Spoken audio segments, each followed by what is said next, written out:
in the heart of Manila, where justice is a commodity. Sino ang may gawa nito? Huwag kang makialam! This season, the darkness is deeper, when the truth is the most dangerous crime. Taong 2009, sa Marangya at Kumikinang na Bonifacio Global City, BGC, sa Taguig, may isang lugar na hindi natutulok at ang init ay hindi nawawala sa loob ng 24 na oras. Dito dinadala ng matao ang kanilang pagod na katawan upang makbabat sa init at alisin ang hirap ngang buong araw. Ngunit sa gabing iyon, para sa isang tao, ang pinakamainit na lugar na ito sa siyudad ay magiging kanyang pinakamalamig na libingan. Sa loob ng sauna na may temperaturang higit 60 degrees Celsius, hindi lang pawis ang natuyo at naglaho. Ang mga bakas ngang salarin, ang kritikal na ebidensya at maging ang katotohanan ay dahan-dahang natutunaw sa nakakapasong init. Dahan-dahang tao ang natutulok ng walang anumang saplot at depensa sa lugar na iyon. Sa espasyong pinaniniwalaan nilang pinakaligtas at pinaka-comfortable, isang tahimik na pangangaso ang naganap. 14 na taon na ang nakalipas, ngunit ang maalinsangan at malakit na hangin ng gabing iyon ay patuloy pa ring nagpapakilabot sa mga investigador na humawa ngang kaso. Kung nais ninyong malaman kung anong mga pagsubok ang hinarap ngang nga dedikadong investigador laban sa tila isang pader ngang nakbabagang init, at kung paano nila pinaktakpi-takpi ang mga piraso ngang katotohanan sa gitna nito, mangyaring pindutin ang subscribe button. Kung gumayroon kayong kaso na marinig, iwanan lamang ito sa comment section. Ating buklatin ang talaan ng kaso. Isang madaling araw sa huling bahagi ng taglagas noong 2009, sa isang malaking 24 oras na spa sa BGC, Taguig, ang orasan ay tumuturo sa 3:40 ng umaga. Ang siyudad ay mahimbing na natutulok, ngunit ang oras sa lugar na ito ay hindi tumitigil. Ang spa ay puno nga empleyadong pagod mula sa overtime, mga biyaherong walang matuluyan, at mga kabataang naghihintay ng unang biyahe ng bus matapos mag-ali. Sa silid tulugan, ang mahihinang hilik at paminsan-minsang pagsasalita habang tulok ay lumilikha ng kakaibang katahimikan. Si Mang Ben, ang night shift na tagalinis, ay tulad ng dati, tinutulak ang kanyang kariton ng mga tuwalya sa pasilyo ng sleeping area. Ang kanyang trabaho ay pulutin ang manakalat na tuwalya at ayusin ang maginamit na banik. Nang marating niya ang hilaran ng pribadong sleeping cubicle, napansin niya ang binti ng isang lalaki. Ang mga cubicle na ito ay maliit at komportableng espasyo na kasya lamang ang isang tao, kaya sikat ito dahil sa privacy na ibinibigay.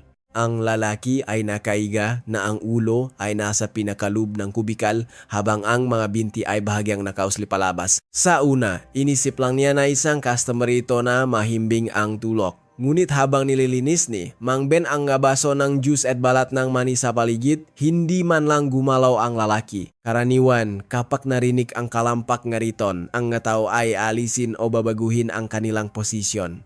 Ngunit ang lalaking ito ay parang isang manikin. Naramdaman ang kaba. Maingat na sinagi ni Mang Ben ang bukong-bukong ang lalaki. Sir, baka po mahirapan yung ibang dumaan kung dito kayo matutulok. Pakiusok lang po ngayon di papasok. Walang sagot. At ang balat na dumampi sa kanyang nga daliri ay may kakaibang pakiramdam. Dahil nasa loob silang spa, mainit-init ang hangin at ang sahig ay may banayat na init. Ngunit ang naramdaman niya sa bukong-bukong lalaki ay iba sa init ngang isang buhay na tao. Ito ay may bigat at tuyong pakiramdam na tanging isang katawang wala ng buhay ang mayroon. Nangingini ang kamay na inalo ni Mang Ben ang balikat ng lalaki at sa sandaling iyon, ang ulo ng lalaki ay walang buhay na bumaksak sa gilid. Ang magadilat nitong mata ay nakatitik sa kawalan at ang bibig ay bahagyang nakabukas. Hindi man lang makasigaw, kinuha ni Mang Ben ang kanyang radyo at tinawa ang security team. Ang mga investigador mula sa Taguig City Police Station na rumesponde sa tawag ay pinatay ang kanilang sirena papalapit sa lugar dahil sa daan-daang customer na natutulok sa isang malaking establishmento. Ang anumang hayagang kaguluhan ay maaring makasira sa crime scene o magbigay daan sa salarin na makatakas kasama ng nga tao. Ang mga investigador ay pumasok na nakasibilyan at sa tulong ng mga staff. Tahimik na kinordonan ang pinangyarihan ng krimen sa ikatlong palapag. Naksimulang ilatak ang dilaw na police line. Ngunit karamihan sa mga customer ay mahimbing paring natutulok, walang kamalay-malay sa nangyayari. Pagdating sa eksena, napakunot ang nuni Detective Cruz. Ito ay dahil sa kakaibang katangian ng lugar kung saan natakpuan ang bangkay. Magiging sakit ito sa ulo, bulong niya. Ang unang kalaban na kanyang hinarap ay hindi ang salarin kundi ang kapaligiran. Ang gisang spa, lalo na ang mga lugar na malapit sa sauna, ay isa sa pinakamasamang crime scene para sa mga investigador. Maraming mga panggunahing prinsipyo ng scientific investigation at ng scene of the crime operatives. Soko, ang nagiging walang silbi rito. Ang unang hamon ay ang temperatura. Sa karaniwang kasong pagkamatay, ang pangunahing datos para matukoy ang tinatayang oras ng pagkamatay, PMI, ay ang pagbabang temperatura ng katawan. Ngunit sa isang spa, ang temperatura ay mula 40 hanggang 60 degrees Celsius. Ang katawan ay hindi lumalamig. Sa halip, ito ay iniinit ng paligid. Ang formula para sa pakalkulang oras ng pagkamatay gamit ang temperatura ay ganap na nawalan ng saysay. Ang ikalawang hamon ay ang alinsangan at pawis. Ang fingerprint na maring iniwan ng salarin. Sa isang mainit at mahalumigmig na kapaligiran, ang balat ay nagpapawis. Anumang fingerprint sa katawan nga, biktima o sa mga gamit sa paligid ay malamang na natunaw na o nasira ngang pawis at singaw. Ganun din sa DNA. Ang protina ay madaling masira sa mataas na temperatura. Ang malilit na biological evidence tulad ng tissue ng balat o lawe ay mabilis na nasisira sa init ng spa. Habang lumilipas ang oras, ang ebidensya ay naglalaw. Ang oras NG investigador ay paurong. Maingat na sinuri ni Detective Cruz ang loop ng cubicle. Ang biktima ay isang lalaking nasa pagitan ng 30S at 40S na kasuot ng uniforme ng spa. Sa unang tingin, walang mga sugat o dugo. Mukha itong natural na pagkamatay tulad ng atake sa puso o stroke dahil sa pagod. Sa katunayan, madalas mangyari ang aksidente sa spa dahil sa pagligo ng nakainom o sobrang pagkakalantad sa init. Ngunit ang kutob ng isang veteranong investigador ay nagsasabing hindi ito simpleng aksidente. Ang posisyon ng katawan ay napakayos. Kung namatay siya dahil sa biglaang atake sa puso o sa matinding sakit, dapat ay may mga senyales ng paghihirap tulad ng paghawak sa dibdib o pagpilipit ng katawan o kaya naman ay may bakas ng pagsusuka. Ngunit ang biktima ay nakahiga ng payapa na ang mga braso ay maayos na nakalagay sa kanyang tagiliran na parabang may maingat na naglatak sa kanya. Ito ay mas malapit sa isang itinanghal na kapayapaan kaysa sa natural na pagtulok. May mga senyales ng foul play, sabi ni Cruz. Walang panlabas na sugat pero hindi natural ang posisyon. Idinagdag ng medical examiner na sumusuri sa mukha ng biktima.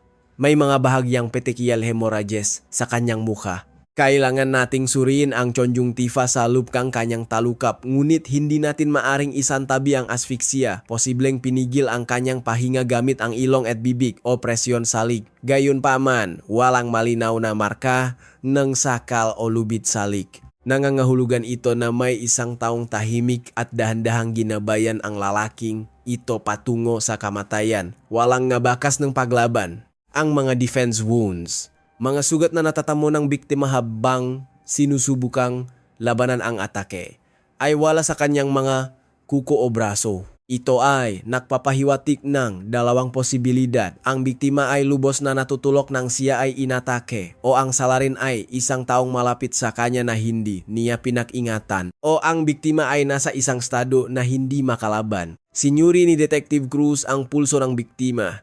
Dapat ay nandun ang electronic wristband na ginagamit sa halip na cash sa loob ng spa. Ngunit wala ito sa kaliwa o kanang pulso, wala rin sa kanyang bukong-bukong. Simpleng navala lang ba ito o kinuha na salaran? Wala ang locker key, sabi ni Cruz. Pumunta agad sa front desk at alamin ang record ng pagpasok ng lalaking ito at ang numero ng kanyang locker. Sa utos ni Cruz, nagsimulang kumilos ang mga investigador. Hindi naging mahirap alamin ang pagkakakilanlan ng biktima. May CCTV sa pasukan ng spa at may mga talaan ng pakbabayad. Ngunit ang tunay na problema ay ang mataong buhay pasalup. Sa oras na iyon, mayroong humigit kumulang 300 customer sa gusali. Lahat sila ay nakasuot ng parehong uniforme, pare-parehong pinagpapawisan, at pare-parehong natutulok kung ang salarin ay nasa lupa.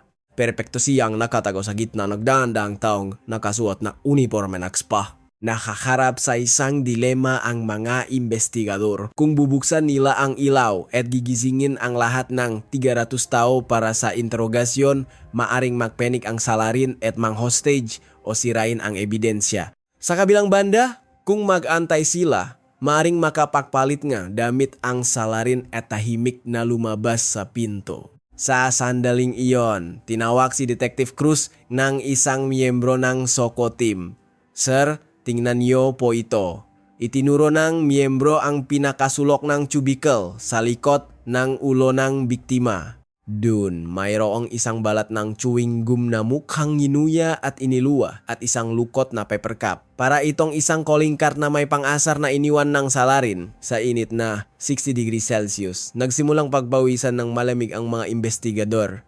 Ang larong taguan sa pagitan nila at ng isang hindi nakikitang multo sa lupngang malaking silit na ito ay malapit ng magsimula. Ang pagtukoy sa pagkakakilanlan ng biktima ay ang unang hakbang at pinakamahalagang yugto sa pag-alam sa motibo ng krimen. Sa tulong ng front desk, natunton ni Cruz ang nawawalang numero ng locker. Ang biktima ay si Marco Reyes, 42 taong gulang, isang ordinaryong empleyado. Siya ay isang manager sa isang kalapit na kumpanya ng IT. Dahil madalas siyang mag-overtime, paminsan-minsan ay sa spa na siya natutulog imbes na umuwi pa sa kanyang bahay na malayo sa siyudad. Sa bulsang kanyang business suite na natakpuan sa locker, may isang family picture kung saan masayang nakangiti ang kanyang asawa at 2 anak na babae. Ang lugar na dapat sanay kanyang pahingahan ay naging huling hantungan pala. Ginamit na mga investigador ang master key upang buksan ang locker ni Marco. Isang mahinang buntong hininga ang kumawala kay Cruz.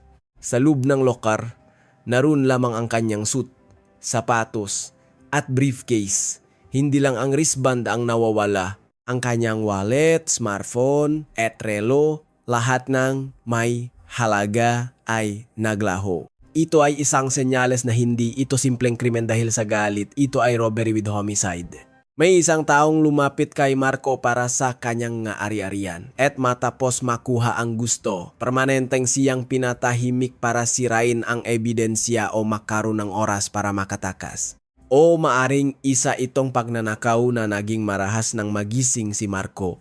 Anuman ang dahilan, ang salarin ay matapang at mabilis kumilos. Kunin lahat ng CCTV, pasukan, pasilyo, lounge, kainan. Huwag palampasin kahit isang langgam, utos ni Cruz. Ngunit agad silang sumalubong sa isang malaking pader, ang pader na tinatawag na privacy.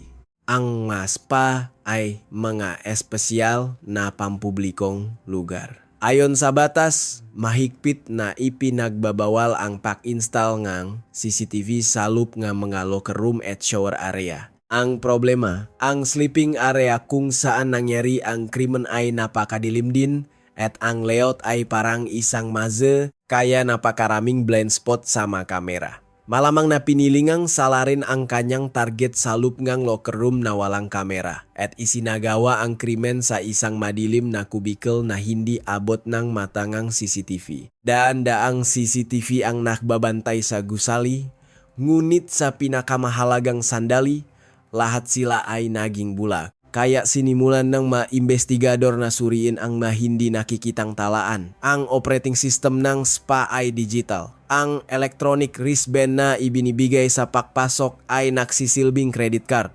Lahat ng transaksyon, mula sa pagbili ng pagkain sa buffet, paggamit ng massage chair, hanggang sa pagkain sa restoran, ay idinadaan sa pagtap ng wristband na ito. At sa paglabas, babayaran ang lahat sa front desk. Pumunta si Detective Cruz sa server room at sinuri ang mga log record. Ang timeline ng wristband ni Marco Reyes na may numerong 305 ay lumabas sa monitor. Pagpasok at pagkuha ng locker. Paggamit ng restaurant. Pagbayad para sa buffet. Paggamit ng snack bar. Pagbayad para sa juice at money. Hanggang dito, normal ang lahat. Ito ang galonging isang tipikal na empleyado na kumain ning hapunan pakatapos ning overtime bago matulog. Ngunit nang makita nila ang sumunod na talaan, nanlamig ang hangin sa server room. Pagbukas ang locker, 2:15 vormittags. Pagsettle ng bill at paglabas, 2:45 AM. Malinaw ang oras sa monitor. Ang wristband ni Marco Reyes ay ginamit para buksan ang locker ng 21:15 AM at makalipas ang 30 minuto, 2:45 AM, binayaran ang bill at lumabas ng spa. Ngunit ang bangkay ni Marco ay natagpuan ng 3:40 AM sa sleeping cubicle. Anong ibig sabihin nito? Bumangon ang patay para maglakad palabas? Tanong ng isang bagitong pulis. Ngunit matalim ang tingin ni Detective Cruz. Hindi. Malamang ay pumasok si Marco sa cubicle pakatapos ang 12:30 AM at hindi na muling bumangon. Ang taong bumasag sa locker ang 2:15 AM ay hindi si Marco. Matapos patayin ang biktima, kinuhangang salarin ang wristband mula sa kanyang pulso at naktungo sa locker room. Kalmado niyang binuksan ang locker ni Marco at kinuha ang wallet at iba pang mahalagang gamit. At hindi siya tumigil doon. Ginamit pa niya ang wristband ni Marco para bayaran ang bill sa front desk at taas nung lumabas ng pinto. Ito ay patunay na alam ngang salarin ang sistemang spa. Kung kinuha lang niya ang wristband at tumakas, kakailanganin niyang magdahilan sa front desk na nawala ang susi na maglalantat sa kanyang mukha. Ngunit sa pagsunod sa normal na proseso ng paglabas, ginawa niyang umuwi na si Marco sa sistema ng spa hanggang sa matakpuan ang bangkay. Si Marco Reyes ay isang buhay na tao sa matalaan. Ay play ang CCTV ng front desk, 2:45 AM. Ang mata ng lahat ay napako sa monitor. Oras sa screen, 2:45, 12 AM. Bumukas ang pinto at isang lalaki ang lumapit sa desk. Nakasuot siya nga itim na bucket hat na halos tumakip na sa kanyang nga mata at puting face mask na tumatakip sa kalahati ng kanyang mukha. Nakasuot din siya na windbreaker na itinaas ang kwelyo kaya mahirap matukoy ang kanyang pangangatawan. Hindi man lang niya tiningnan ang bill na ibinigay ng staff. Kumuha siya ng isang bungkos na pera mula sa kanyang bulsa at ipinatong sa counter. Alam niyang makiwanang bakas kung gagamit siya ng card. Ni hindi na niya kinuha ang sukli at mabilis siyang nawala palabas. Tingnan niyo ang lakat niya, sabi ni Cruz. Pinahinto ang video. Ang salarin ay tila bahagyang umika sa kaliwang binti. Ngunit hindi malinaw kung ito ay totoong kapansanan, may kung ano lang sa sapatos niya o sinasadya lang niya. Ang oras na lumabas siya ay 2:45 AM. Natakbuhan ang bangkay 3:40 AM. Mayroon tayong isang oras na nawala. Malamang nagtatago na siya sa kung saang sulok ng Maynila. Ngunit hindi pa nawawala ang lahat ng pag-asa. Nag-iwan ang salarin ng isang malaking pagkakamali. Sa pagitan ng 12:30 AM, nang huling bumili ng juice ang biktima at 2:15 AM, nang buksan ang locker, siguradong umaligid ang salarin sa biktima. Kahit na may mga blind spot sa locker room at sleeping area, may mga CCTV sa main hall at mga pasilyo. Kailangan nilang simulan ang isang laro ngang hanapin ang anino. Mula sa 300 customer, kailangan nilang hanapin ang taong matiyagang sumusunod kay Marco Reyes. At kailangan nilang alamin kung anong uniformeng spa ang suot ng lalaking nakaitim na sombrero. At kung ano ang itsura niya sa loop bago siya lumabas ng 2:45 AM. Nagsimulang makriwin ang monitor ng CCTV. Sa gitna ngang daan-daang malabong muka, isang lalaki na may kahina-hinalang galaw ang kanilang natukoy.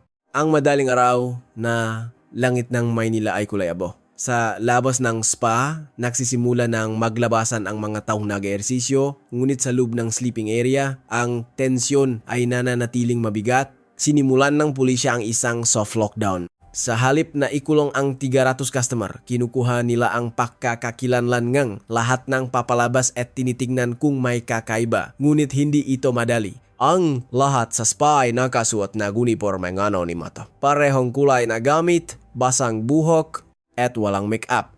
Sa lugar na ito kung saan tinatanggal ang lahat ng pagkakakilanlan, perpektong nakahalo ang salarin sa karamihan. Ibinulong ni Detective Cruz sa radyo sa mga pulis sa lobby, mula ngayon, surin ang sapatos at lakad ng lahat ng lalaking lalabas. Tingnan kung may umika o kung sino man ang kahina-hinala o umiiwas sa tingin. Ngunit ang salarin ay nakalabas na ang 2:45 AM. Ang 300 taong hawak nila ay maaring nga inosenteng sibilyan. Ang tunay lita salarin ay maaring tinatawanan lang ang kaguluhan habang nag-almusal. Bumalik ang mga investigador sa CCTV analysis room. Pinag-aralan nila ang video ng 2:45 AM, frame by frame. Ang pagbabalat kayong salarin ay kalkulado. Itim na sombrero, face mask at maluwak na jacket. Ngunit isang profiler ang sumubok humanap ganamu bakas sa malilit na kilos nito. Sir, hindi po ba't kakaibang lakat niya? Tanong ng isang analis. Ang salarin ay bahagyang umika na tila iniwasan ang bigat sa kaliwang binti. May injury kaya siya o may kapansanan? Tanong ni Cruz. Tingnan niyo ang sapatos. Baka hindi pantay ang pakaputpot ng takong o baka umaarte lang siya para lituhin tayo. Tiniwan nila ang pansin sa sapatos ng salarin. Mukha itong ordinaryong itim na rubber shoes. Ngunit nang i-zoom, may isang maliit na puting logo sa gilid. Hindi ito kilalang brand. Mukha itong murang sapatos na mabibili sa Divisoria. Tandaan nyo ang sapatos na yan. Hindi natin alam ang suot niya sa loop pero malamang hindi siya nakpalit ng sapatos. Nagbasya silang balikan ang oras. Ang itim na murang sapatos na suot ng salarin paglabas, kailangan nilang hanapin kung kailan ito ipinasok sa shoe locker. Sa sistema ng spa, inilalagay muna ang sapatos sa locker bago pumasok. Kung malalaman nila kung anong oras pumasok ang may-aring sapatos na iyon, makukuha nila ang oras ng pagpasok at posibleng ang kanyang mukha kung hindi pa siya nakamas. Sinimulan ng team na suriin ang lahat ng CCTV sa pasukan mula gabi hanggang sa oras ng krimen. Isang nakakapagod na gawain ng paktingin sa libu-libong paa. Pagkaraan ng ilang oras, isang pulis ang sumiga na hanap ko na mangga 10:40 PM. Isang lalaki ang pumasok, suot ang parehong itim na sapatos. Muli, mahirap makita ang kanyang muha dahil nakayuko siya at nakasombrero. Ngunit may isang malaking pakakaiba. Hindi siya nakamas pagpasok. Kahit hindi nakita ang buong mukha, nakita ang gilid ng kanyang mukha, ang hugis ng kanyang tainga, at ang maikli niyang buho. Hindi ito ordinaryong customer, bulong ni Cruz. Kadalasan, ang mga customer ay casual ang suot o may dalang gamit. Ngunit ang lalaking, ito ay walang dala. At ang kanyang mga mata ay hindi nakatingin SA receptionist, kundi palaging lumilinga na tila tinitingnan ang lokasyon ng mga CCTV. Agad nilang tinawag ang receptionist na nakaduti ng gabing iyon. Nang makita niya ang lalaki sa CCTV, napakunot ang kanyang nu. Natatandaan ko po yan. Kakaiba po kasi siya. Anong kakaiba sa kanya? Tanong ni Cruz. Karaniwan po, nagtatanong sila ngang size ng damit o kung maliligo lang. Pero siya, walang imik na nag-abot lang ng pera. Tapos, may amoy po siya. Amoy? Opo. Yung ibang customer, amoy alak o pagkain. Pero siya po, amoy araw at napakatapang ng amoy ng yosina nakakapit sa damit at katawan niya. Bawal po manigarilyo sa loop kaya pambihira po na may papasok na ganun katapang ang amoy sigarilyo. Amoy sigarilyo at murang sapatos. Unti-unting nabubuo ang imaheng salarin. Malamang na siya ay kabaliktaran ng biktimang si Marco na isang maayos na profesional. Ang natitirang tanong, paano kumilos ang lalaking pumasok ng 10:40 PM sa loop sa gitna ng 300 tao? Ang numerong kanyang shoe locker ay 108. Nang surin ang records, ang susi na may numerong 108 ay hindi kailanman ginamit para buksan ang isang damit na locker. Ibig sabihin, hindi siya nakpalit ng damit o itinago niya ang kanyang damit sa ibang lugar o hindi siya gumamit ng locker at diretso nang nahanap ng target. Sandali, sabi ng pulis na tumitingin sa data. Zero ang record ng pagbukas ng damit na locker para sa susi 108. Hindi binuksan ang locker. Paano siya nakasuot ng uniforme ng spa? Tanong ni Cruz. Dito, Sa counter kinukuha ang uniforme. Kung hindi niya binuksan ang locker niya, ibig sabihin nakasibilyan siyang gumala sa loob. Impossible yun. Sinita na sana siya na staff. Isang misteryo, pumasok ang salarin. Nakihalo siya sa daan-daang taong naka-uniforme. Sinundan niya ang biktima. Ngunit walang record na nakpalit siyang damit. Binalikan nila ang CCTV sa main hall. Mangga bandang hating gabi, sa gitna ngang mangga taong naka-orange na uniforme, may isang taong kapansin-pansin. Nakasuot siya ang uniforme, ngunit may isang pagkakaiba. Habang lahat ay nakayapak, siya ay nakasuot ng medyas. At nakaupo siya sa likod ng massage chair kung saan pansamantalang umupo si Marco. Tulad ng isang mandaragit, nakatago siya sa dilim, pinakmamasdan ang likod ni Marco. Sigurado na ang mga investigador. Ang lalaking nakamedyas ay si number 108 at siya rin ang salarin na lumabas gamit ang susi ng biktima ng 2:45 AM. Ngayon, kailangan nilang hanapin kung ano ang kanyang ininom o hinawakan. Ang 300 suspek ay naging isang anino na lang. At sa radyo na Soko, isang ulat ang pumasok. Sir, may nakita po kaming kakaiba sa basurahan malapit sa kubikel ng biktima. Lahat ngang krimen ay nagiwan ngang bakas. Ngunit ang spa na may init na higit 60 degrees Celsius at 90% humidity ay parang isang malaking insinerador na idinisenyo para burahin ang mga bakas na iyon. Kailangang hanapin nga ma-investigador ang katotohanan sa pinakamaruming lugar, ang basurahan. Maingat na ibinuhos nga Soko agent ang laman ng basurahan. Mga basang tissue, balat ng pagkain, mga ginamit na face mask. Sa gitna ng mabahong basura, isang bagay ang pumukaw sa pansin ni Cruz. Teka, ano yan? Ito ay isang ordinaryong paper cup mula sa isang vending machine. Ngunit kakaiba ang itsura nito. Matapos inumin ang laman, ito ay piniga at ang gilid nito ay tila nginatnat. Senyales ng pagkabalisa, sabing profiler, maaring nasa matinding tensyon siya bago ang krimen o hindi mapakali habang hinihintay na makatulok ang target. Kaya hindi niya namalayang ninangat-nangat na niya ang baso. Ang lukot na basong ito ay natakpuan sa ibabaw ng basurahan, 2 metro lang mula sa cubicle. Malaki ang posibilidad na iniwan ito ng salarin. Ang problema muli ay ang init. Sir, alam nyo naman po, sauna ito. Ang DNA ay madaling masira sa init at dahil sa humidity mabilis kumalat ang bakterya kaya baka kontaminado na ang sample. Toto ang sinabi nga Soko agent. Ang pakuhang buong DNA mula sa laway na naiwan sa ganoong kapaligiran ay parang isang himala. Ngunit hindi sumuko si Cruz. Kunin nyo ang sample mula sa nginat-ngat na bahagi. Baka may sumiksik na epithelial cells doon. Ilingin sa crime lab na madalin ito. Ito lang ang biological evidence natin. Habang hinihintay ang resulta, sinuna ng timang isa pang bakas ang datalog ng electronic wristband. Ang lalaking nakamedyas na gumamit ng susi 108 ay hindi gumamit ng locker. Paano siya nakbayad sa loop? Tingnan ang transaction history ng susi 108. Isang linya lang ang lumabas. Vending machine. Sa loob na 4 na oras, isang dilatang kape lang ang binili niya. Ang oras ng transaksyon ay kasabay ng panahong pinaniniwala ang natutulok na si Mark. Ang mas nakakakilabot ay kung paano naktutukma ang galaw ng susi 108 at susi 305, Marco. Kahit walang GPS, natukoy nila ang lokasyon base sa mga payment terminal. Nang kumain si Marco sa restaurant, si 108 ay nasa malapit paikot-ikot. Nang bumili si Marco ng juice, si 108 ay nasa kabilang panig, nakaupo. Sinusundan niya si Marco na parang anino. Naghihintay na ito ay makatulok. Hindi ito isang biglaang pagnanakaw. Ito ay isang planadong pangangaso. Profesional ang isang ito, sabi ni Cruz. Halos walang iniwang bakas gamit ang sarili niyang susi. Ngayon, ang pag-asa nila ay nasa papel na baso. Ang susunod na tanong, sino ang lalaking nakamedyas na may susi 108?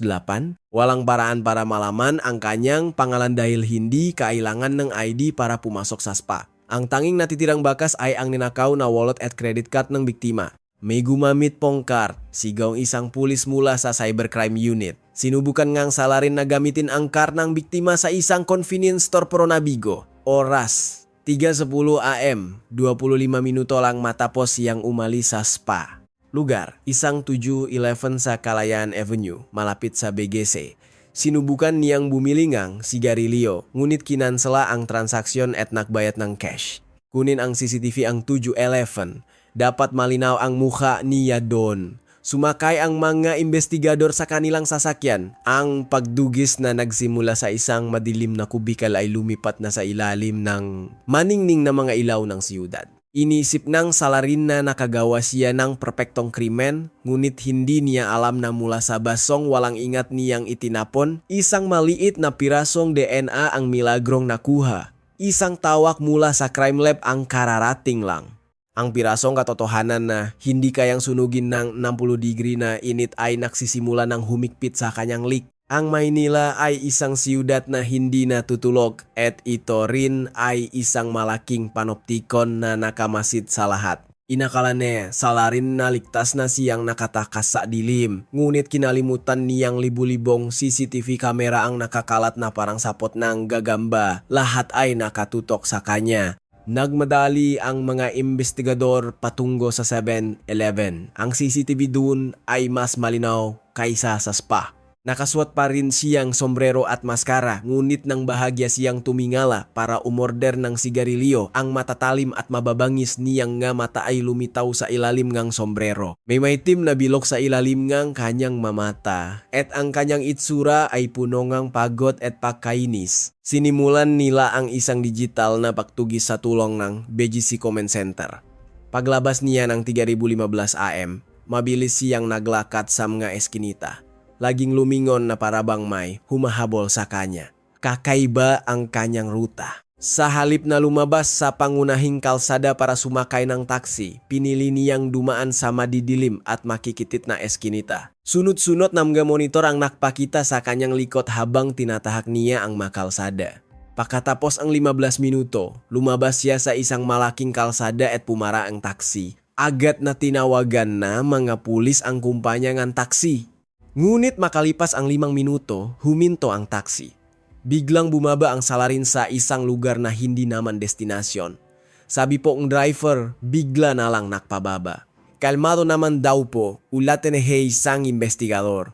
Ito ay isang taktika para guluhin ang investigasyon. Mula sa taxi, naglakat siya patungo sa isang istasyon ng bus. Ang target niya ay ang mga bus na bumibiyahe sa gabi. 3:40 AM sa isang bus stop malapit sa Guadalupe. Isang kakaibang kilos ang ipinakita nga salarin sa CCTV.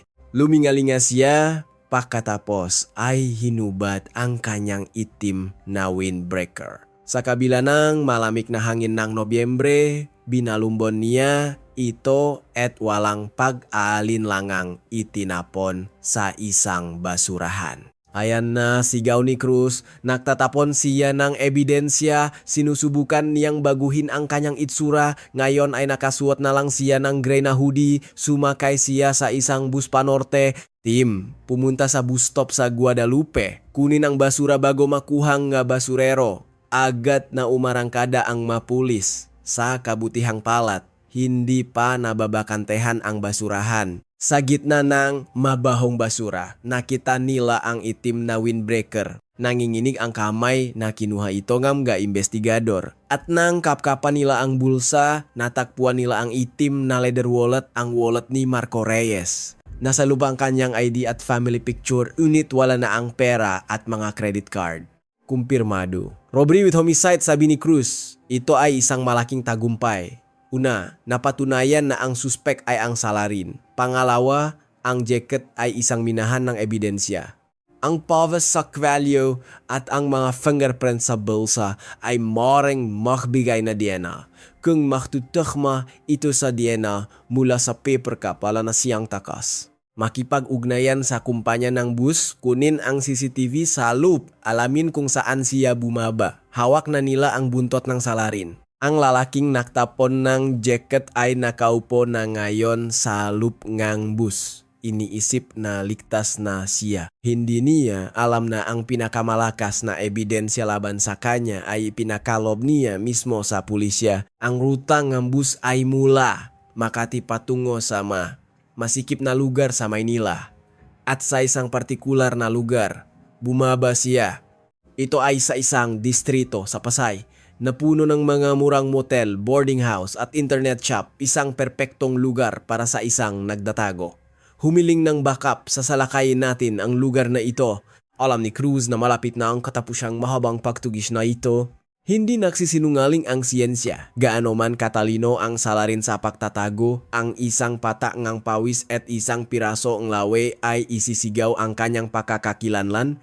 Ang resulta mula sa National Bureau of Investigation, NBI, ay dumating ng mas maka kaysa sa inasahan. Ang DNA mula sa paper cup sa spa at ang DNA mula sa itim na yakat ay perpektong naktugma. At ang database ng PNP ay malinaw na itinuro kung sino ang may-ari nito. Si Leo Santos, 39 taong gulang, walang permanenteng tirahan. Mayroon siyang mga naunang kaso ngang pagnanakaw at panloloko at kalalabas lang ngang kulungan 6 na buwan na ang nakalipas. Para siyang isang multo na nabubuhay sa anino ngang lipunan. Kaya pala, ex-convict, bulong ni Cruz habang tinitignan ang mugshot ni Leo.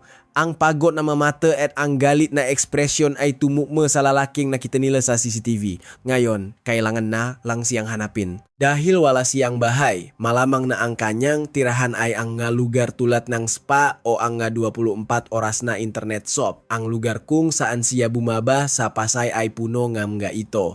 Nakipag-ugnayan ang team sa Pasay City Police at sinimulan ang malawakang paghahanap. Gabi, ang internet shop ay puno ngang tao at ingay. Sa bawat shop na pinapasok nga investigador, sasalubong sa kanila ang amoy ngang sigarilyo, instant noodles, at ang init mula sa daan-daang computer.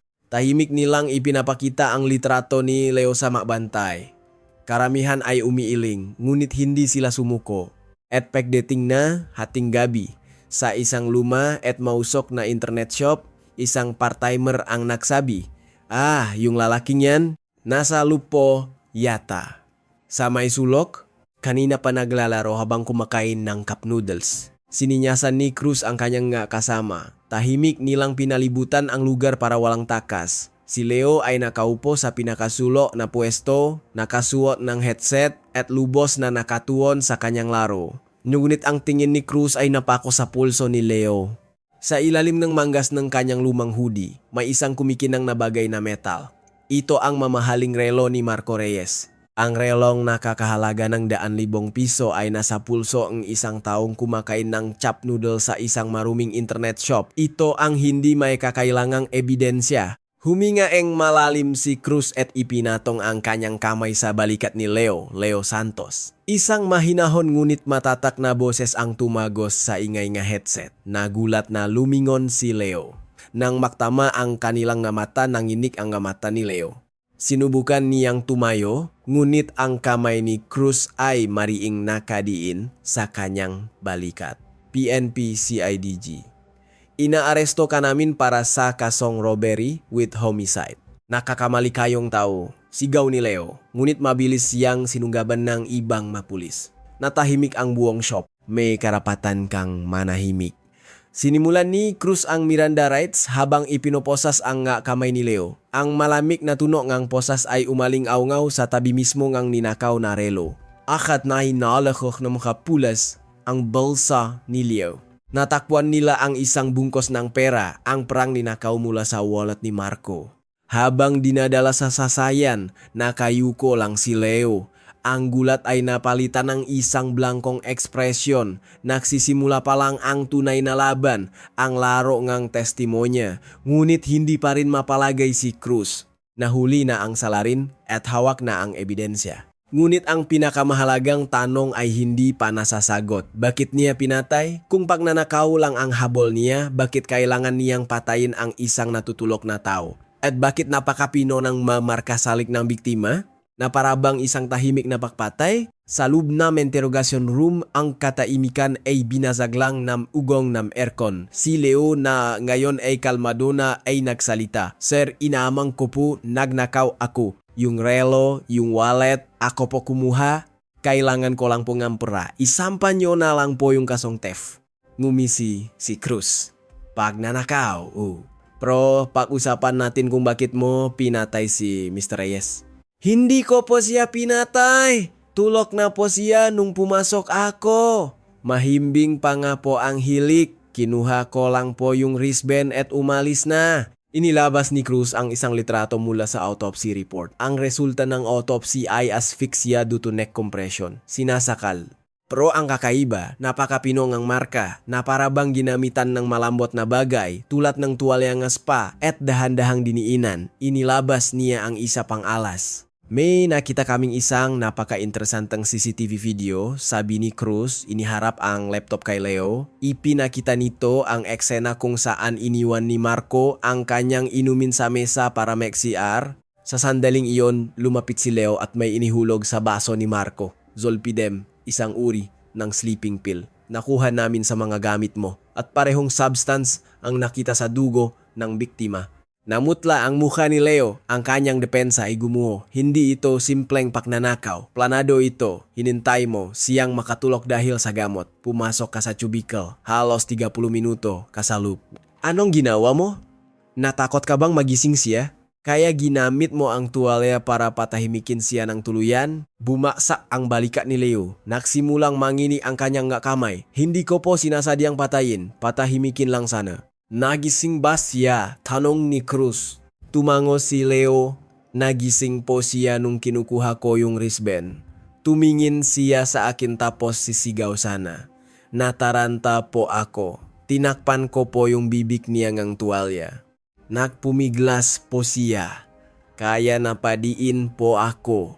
Hindi ko na po alam. Paktingin ko, hindi na po siya humihinga. Natakot po ako kaya kinuha ko na lang yung nga gamit at tumakas. Ito na ang pag-amin. Kahit na iginigid niyang aksidente lang, ang paggamit ng gamot para gawing walang laban ang biktima at ang paggamit ng puwersa na nagresulta sa kamatayan ay malinaw na robbery with homicide sa mata ng batas. Isang malalim na buntong hininga ang pinakawalan ni Cruz. Ang katotohanan ay napakababaw. Para lang sa kaunting pera para sa kanyang ngaluho, isang amang tahanan ang walang awang pinaslang sa init ng isang spa. Noong taksibol nga 2010 sa Korteng Taguig City, si Leo Santos ay nakatayo sa harap ng hukom. Ang init ng spa kung saan siya pumatay ay napalitan ng malamig na hangin ng hustisya. Sa panig ng audience, naroon ang pamilya ni Marco Reyes. Ang kanilang mga mata ay nagliliyab sa galit at pihati. Ikinatuwirang NG depensa na ito ay isang aksidente. Ngunit matibay ang ebidensya ng prosekusyon, ang planadong paggamit ng sleeping pills, ang kalmadong pakilos ng salarin pagkatapos ng krimen, pakain, paglalaro sa internet shop gamit ang ninakaw na pera ay nakpapakitang kawalan ng pagsisisi. Ang hatol ng hukom ay umaling-aungaw sa buong silid. Ang nasasakdal ay napatunayang nakasala sa krimen ng robbery with homicide at hinahatulan ng reclusion perpetua habang buhay na pagkabilanggo. Ang kasong ito ay yumanik sa lipunang Pilipino. Ang spa, isang lugar ng pahinga at tiwala, ay naging isang lugar ng panganib. Dahil sa insidenteng ito, nagkaroong nga pagbabago sa seguridad sa mga katulad na establisimento. Itinaas ang liwanag sa mga sleeping area, naglagay nga mga salamin para mabawasan ang mga blind spot, at hinigpitan ang prosesong pag-verify nga pagkakakilanlan kapag nawala ang susi. Ngunit walang anumang pagbabago ang makakapagbalik sa buhay ni Marco Reyes. Siya ay isang ordinaryong amananais lamang magpahinga pagkatapos ang isang mahabang araweng trabaho. Ang kanyang huling pahinga ay naging isang walang hanggang pagtulok dahil sa kasakiman ng iba.